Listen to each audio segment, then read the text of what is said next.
Bismillahirrahmanirrahim. Assalamualaikum warahmatullahi wabarakatuh. Alhamdulillahi rabbil alamin. Wassalatu wassalamu ala ashrafil anbiya'i wal mursalin. Wa ala alihi wa sahbihi wa barik wa sallim. Subhanaka la ilma lana illa ma 'allamtana innaka antal alimul hakim. Rabbi shrah li sadri wa yassir li amri wa hlul 'uqdatam min lisani yafqahu qawli amma ba'du. Apa kabar para pemirsa dimanapun Anda sedang bahagia tika dan saat ini. Begitu juga para koordinator daripada suara kita. Mudah-mudahan ibu-ibu yang dirahmati Allah Subhanahu wa taala selalu dalam kesehatan dan keafiatan.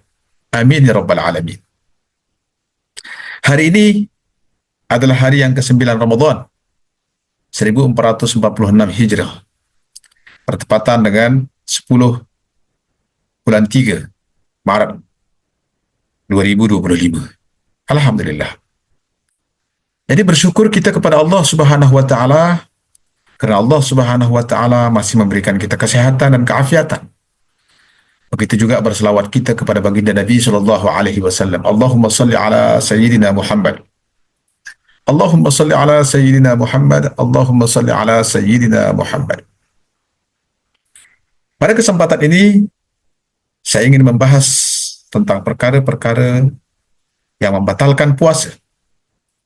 Ya, perkara-perkara yang membatalkan puasa.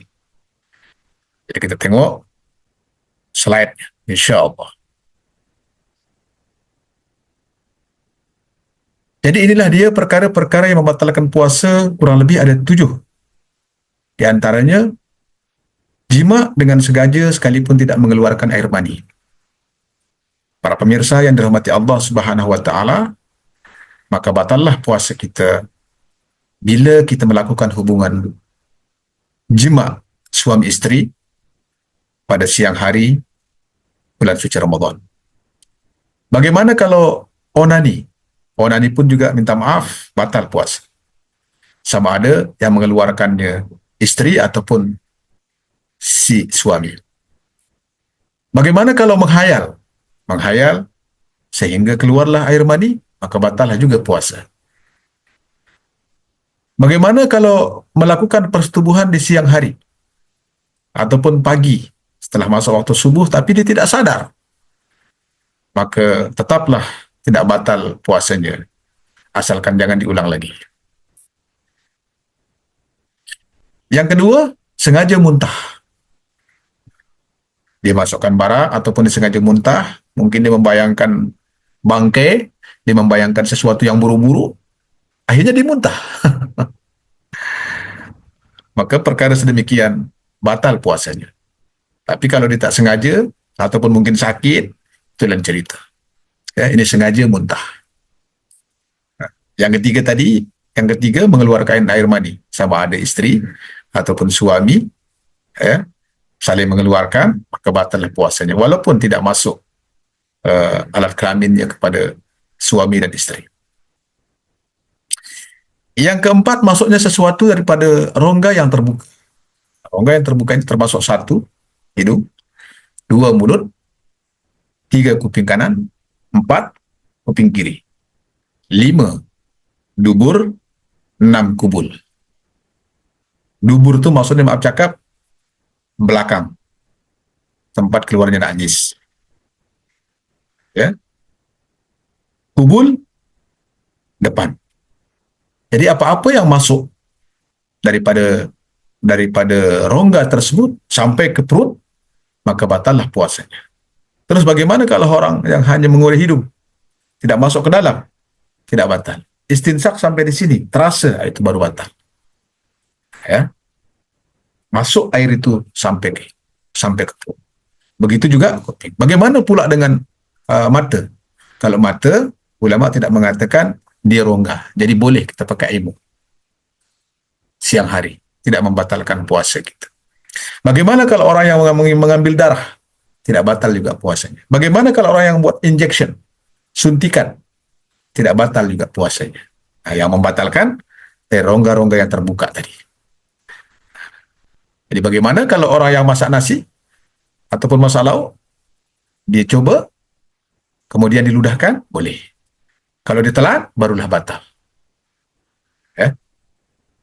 Yang kelima, haid ataupun wiladah. Jadi, kalau tengah hari ataupun pagi hari, dia merasakan adanya sesuatu yang keluar daripada kemaluannya, bagi kaum wanita khususnya, haid, on the spot dia batalkan puasanya. Dan haid ini biasanya hanya 7 hari. Tapi paling lama 15 hari. Lebih daripada 15 hari, maka dia dipanggil dengan darah penyakit ataupun darah istikhadah. Maka bolehlah dia mencucinya, kemudian dia mandi, kemudian dia melakukan solat ataupun puasa. Terus darah wiladah ini maknanya darah yang keluar selepas persalinan. Jadi paling kurangnya ya sehari. Kemudian masuklah kepada nifas. Nah, nifas ini normalnya 40 hari. Paling lama 60 hari. Lebih daripada 60 hari, maka dia kira darah istikhadah juga. Yang ketujuh, murtad. Apa maksud murtad di sini? Maknanya keluar daripada agama Islam. Katakanlah yang kita tahu 30 juzuk Al-Quran. Ya, tidak diragukan lagi. Tapi ada salah satu ayat yang diragukan ataupun dinafikan, maka dia sudah murtad. Contoh, surah Al-Isra ayat yang pertama. Subhanalladzi asra bi'abdihi lailan minal masjidil haram ilal masjidil aqsa alladzi barakna haulahu linuriyahu min ayatina innahu huwas samiul basir. Satu sahaja ayat ini yang dinafikan, ataupun satu saja ayat ini dia tidak percayai, maka dia sudah murtad. Nah, itu sebabnya dalam Al-Quran maupun hadis, tapi hadis ada yang zonni, yang masih boleh diperbincangkan. Kita harus sami'na wa ata'na. Kita harus dengar dan taati. Para pemirsa yang dirahmati Allah Subhanahu wa taala, demikianlah perkara-perkara yang membatalkan puasa. Nah, jadi sekali lagi kita harus berwaspada. Jadi ada kadang-kadang kita berpuasa tapi kita tidak memperhatikan perkara-perkara yang membatalkan puasa. Yang kedua, ada perkara-perkara yang membatalkan pahala puasa. Itu sebabnya pernah kita sebut, puasa tersebut terbahagi 3. Ada puasa umum, ini puasa macam kita lah. Yang kedua, puasa khusus. Nah, ini dia bukan hanya memperhatikan perkara-perkara yang membatalkan puasa, tapi dia memperhatikan juga perkara-perkara yang membatalkan pahala puasanya. Ada yang ketiga namanya puasa khusus bil khusus. Ini puasanya para nabi. Yang setiap saatnya mengingat Allah Subhanahu wa taala. Ya, sebagaimana sabda Nabi sallallahu alaihi wasallam, ad-dunya mal'unun wa ma fiha. Dunia ini adalah terlaknat maupun tercela, ya, dan apa-apa yang berhubungan dengan dunia. Illa, kecuali 3 golongan. Yang pertama, zikrullah, orang yang zikir kepada Allah Subhanahu wa taala. Dan yang kedua, orang yang menuntut ilmu. Yang ketiga, orang yang mengajarkan ilmu. Jadi melalui penampilan ini, mudah-mudahan ia juga termasuk dalam pembelajaran kita, termasuk dalam keadaan sesuatu yang diridhai oleh Allah Subhanahu wa taala. Jadi itulah pentingnya menuntut ilmu tersebut. Man arada dunya fa alaihi bil ilmi wa man arada al akhirah fa alaihi bil ilmi. Kalau kita nak kehidupan dunia yang lebih pantas, lebih cepat, maka haruslah kita ada ilmunya. Tapi bila kita nak kehidupan akhirat, maka kita juga harus ada ilmunya. Barang siapa yang ada kedua-duanya, maka selamatlah dia dunia dan akhirat. Rabbana atina fid dunya hasanah wa fil akhirati hasanah wa qina adzabannar. Dunianya balance, akhiratnya pun balance.